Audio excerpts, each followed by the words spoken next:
everyday thing. It's an everyday thing. It's an everyday thing when you let your nuts hang. In honor of it being prom season, I wanted to give y'all a story time about the time me and my prom date ran off on my prom designer, my 11th grade prom. Okay, so boom.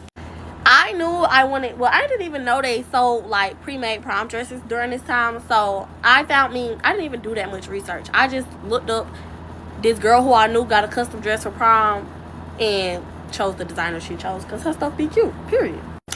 Okay, so cool. So I text the lady, y'all. I'm telling her like the way I want my dress. I show her like my inspo and stuff, everything like that. Okay, so now we're fully getting in the midst of things. Like we done paid a deposit for the dress. I'm in communication with her, and my mom are in communication. So right now, because my mom is the one paying her, my mom knows what I want, so her and my mom are in communication the most. So one day she calls my mom, y'all, and she's trying to show my mom like the fabric she bought for my dress. If I could find a picture of like the dress that I gave her inspo of, I will put it on the screen. But the dress that I wanted was a black velvet dress with rhinestone trimmings. She went to the fabric store and bought sequins and told me, she was like, well, you're going to be hot, so I went ahead and bought you sequins because you're going to be hot in that velvet. Who told you to go do that? So, okay, I'm like, she and my mama end up like, I guess her and my mama end up getting into it on the phone. So she like, I'm going to get her your phone number so y'all can talk because she about to piss me off. So I get on the phone with her and she basically like, well, yeah, I went and bought the sequins, yada, yada, yada. So I'm like, well, I don't want sequins. Like, the number one thing I hate on dresses, no shade to other people, is sequins. Like, sequins is so ugly. So I'm like, I don't want that at all. Like, that's the one thing I did not want on my dress whatsoever. Okay, so cool. So then she like, well, the store already closed and I already done spent like, basically like some of the money we spent on the sequins. That's your fault because nobody told you to go do that, right? So let me tell y'all where her and my mama got into it. So her and my mama got into it because in the midst of her telling my mama that she bought sequins for my dress, I guess like the sequins was like more expensive and she thought she was doing me a favor. And so she ended up trying to tell my mama like, well, I'm gonna have to charge you more for the dress. And basically saying like she quoted her wrong. And my mama like, you make your own price. Like you're a for sale, buy sale, your own owner. Like you make your own price list. How you quote somebody on the wrong price? But okay. So that was the first red flag. She tried to get me sequins. No, ma'am. So we end up getting that figured out. She ended up getting the velvet or whatever. And then next was to find the trimming of the dress. Sorry, my lips was shut. But yeah, so we now looking at the rhinestone trimming stuff. Okay, cool. Now we're getting everything like squared away. One thing I would say about this lady though is she was very like lack professionalism. Like one thing, like me and mama both own businesses, we're really big on professionalism. And one thing I'm really big on is tone. Like I feel like everybody, I don't feel like you have to code switch when you have a business, but I feel like there's a certain way that you talk to your friends and there should be a certain way that you talk to people that you're trying to make money from, that you're doing business with. She was one of the people, she had no code switch, she had no filter for her business, she had no professionalism. Like she talked to you however she wanted to talk to you, like very nice, nasty, very just like all over the place. Okay, so boom. Now it's time to like, we in the process of making a dress. It's time to start like, you know, trying on the dress, seeing how I like it from there, seeing if there's anything I want her to fix, so forth, so forth. So y'all, there was like some things. It wasn't that I didn't like the dress at first. One of the things that I really didn't care for about the dress was that it looked better short. So long with the way the design was, it just looked really plain. So I wanted to add something to the dress. Okay, cool. So we got that squared away. She did that. I feel like there was something else that happened within that, or like something else I didn't quite care for about the dress, but like it wasn't a big deal. Fast forward. Okay, so cool. So my prom date was wearing a black suit. And like, okay, this is unnecessary. I ain't gonna say all that. He was wearing a black suit and he wanted his suit to like have a little razzle dazzle to match my dress. And so my prom designer had told me that she did suits as well. Mind you, me and him are separate customers. I'm just putting him on to her. Me and my mom had already paid for my dress. Like I had went to her, picked up my dress, it was paid for, rolled off, cool, dandy, right? I'm fitting all this in one video. I ain't doing no part two. So yeah, cool, dandy, so fine. So I end up sending him to her, right? And I think, oh, I needed something fixed on my dress. Like I don't remember what was wrong with the dress, but it was after we had bought it and picked it up from her that I started seeing stuff on the dress, and I had to take the dress back to her to get fixed right before my prom. And so when I went to go take my dress to go get fixed, we went and took his suit. So we took his suit, whatever. But I put him in contact with her to like discuss the financials. Period. Well, at first I was talking to her for him, but like it was too much like going on his end, so I just went ahead and like here, you can talk to her. I don't really know. So we ended up picking up the dress and the suit the same day. Again, my dress was already paid for; it was just being fixed. But his suit, they were in communication about that. We were just told to pick it up because that was my day. Period. So I guess in the midst of it all, y'all, they were talking, and I guess she ended up basically like she basically ended up telling him how much it was gonna be, and he basically ended up not paying her. He didn't pay her. But mind y'all, this has nothing to do with me. I'm not in a part of that conversation. So as far as I'm concerned, like everything is handled. So I texted her one day on Instagram because I still had the dress and it was like damaged because literally on my prom night, the little trims, the rhinestone trims around the dress started to fall off. And so I was gonna try to sell it and stuff, but I'm like, I'm not a designer, so I don't want to sell it like as is or whatever the case may be. So I ended up texting her on Instagram one day like, hey, do you buy your dresses back? Like, or do you know somebody who would want to buy this prom dress that you made, right? So at first she texted back all nice and cool and stuff like, oh, hey, babe, no, I don't buy my dresses back, but I can post your dress and see if anybody want to buy it, right? Girl, then why all of a sudden she gonna text back and say, wait a minute, didn't you and your prom day run off with that suit? But yeah, like I was completely not responsible for anything that man had did pertaining to that suit because my dress was good and well paid for, overly paid for. And so I just felt like whatever they had going on was whatever they had going on. Like, don't put me at fault for what he did. Like, I don't have nothing to do with that. And let me clarify with this, because if you see in the messages, I basically told her like I was sharing all her information with him, but him and his mom did say like they didn't really like the suit. And like I said, the job on the suit was very poor, very lazy. Like it did not look that good to me personally. But again, I don't know what conversation they had or what they talked about or what happened from there. But I just feel like personally, you really didn't deserve that money. Like in the end, like everything was so poor. Like, I don't know. What to do, everyday people, man? It's your boy PJ. Today we back with another lit video. Back in the confessional. Yes, we staying lit, big dog, man. Shout out to my everyday people who rock with me every day. If I do the work, it doesn't matter. You still gotta pay, but whether the job was consistent, that's why you take it to court and you ask for some of your money back based on the poor, but you pay your bill. Pay your bill. Reason why you pay your bill is because God don't like ugly. And if you just, anybody could say, oh, I don't like the quality of this and I don't like this. All right, pay your bill first, right? And then this is why people take payments up front. But then when they don't deliver, then you take them to court.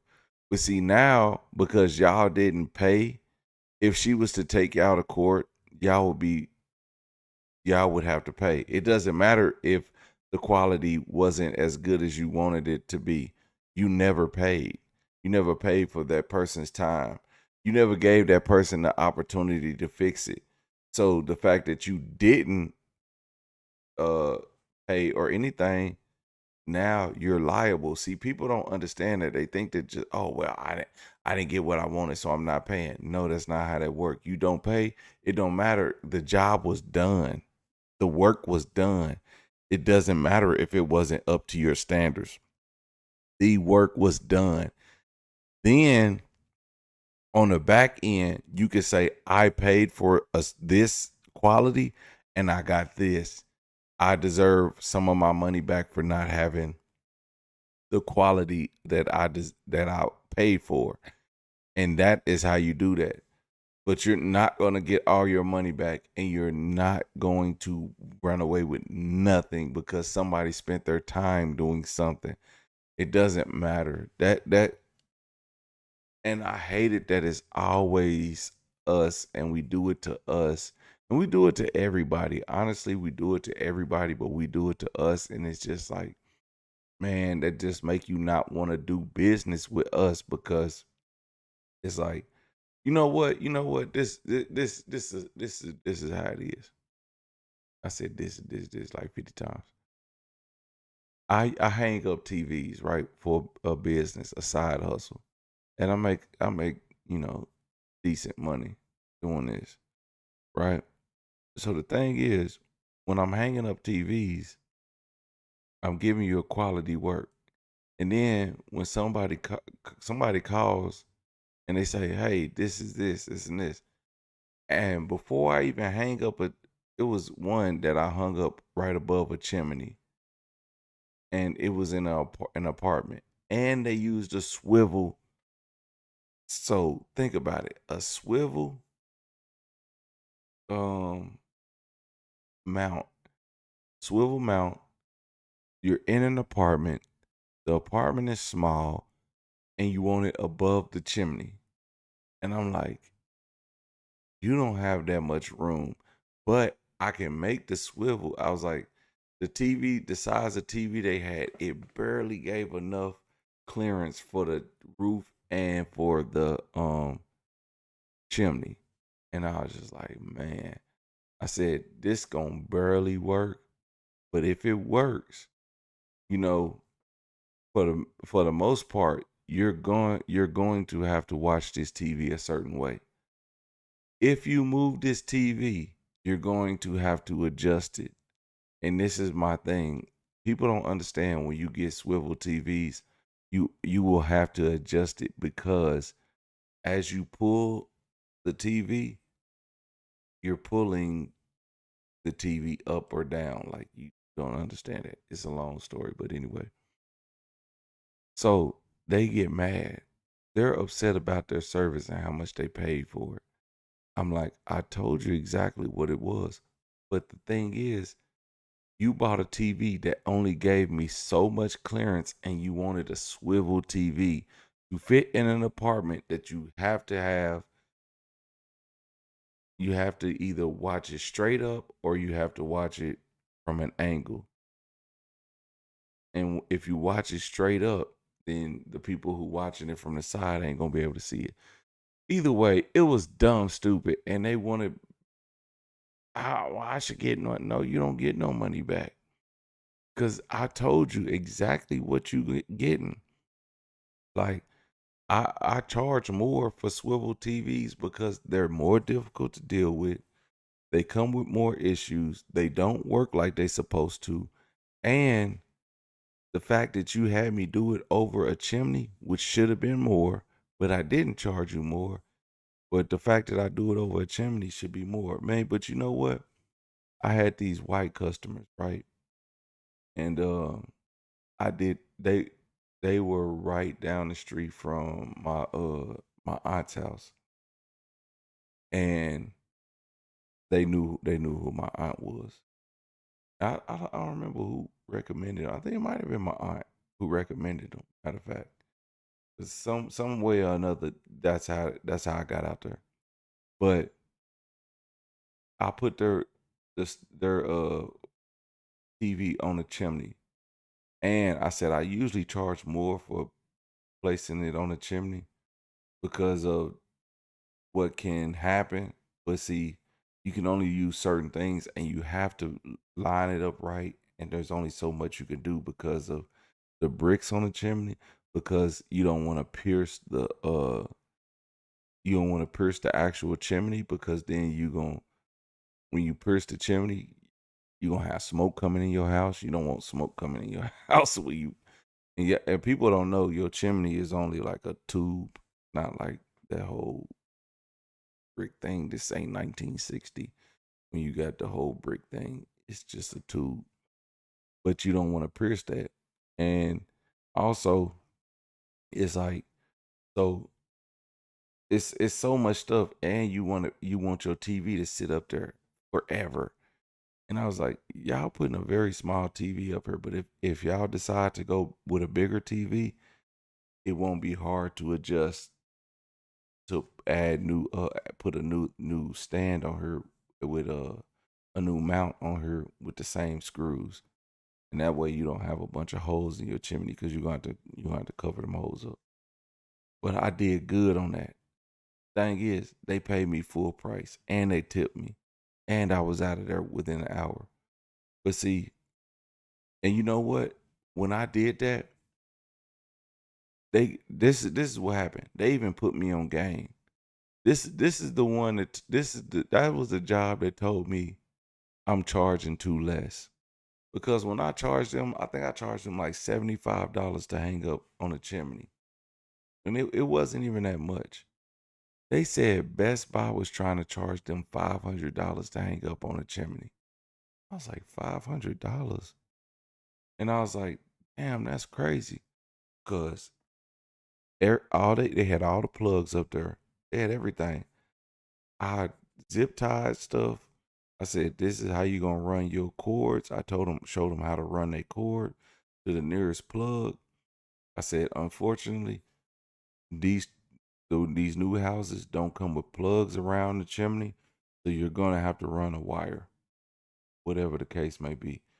If you go look at my chimney right now, I have a wire ran from my chimney to or from my TV to the plug. It's just it is what it is. But the thing is, I did all that. I learned to hide the wires because I was like, if I hide the wires in the wall, not in the chimney, in the wall, it's gonna be another $100 because I gotta damage your wall. If I mess up your wall, then I have to buy stuff to repair your wall. Like that, these are things that become my responsibility. That's why the cost is there. But see, people don't understand that when you're using a business and they just want to use you. So regardless if her prom date didn't pay, she didn't pay, her prom date didn't pay.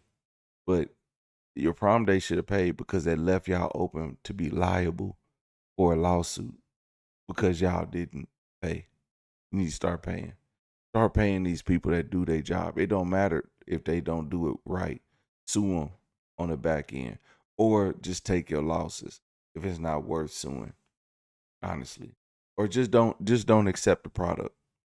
You don't like it, don't accept it, and then you'll take the loss on the dress too. So it is what it is. Let me know what y'all think about this in the comment section.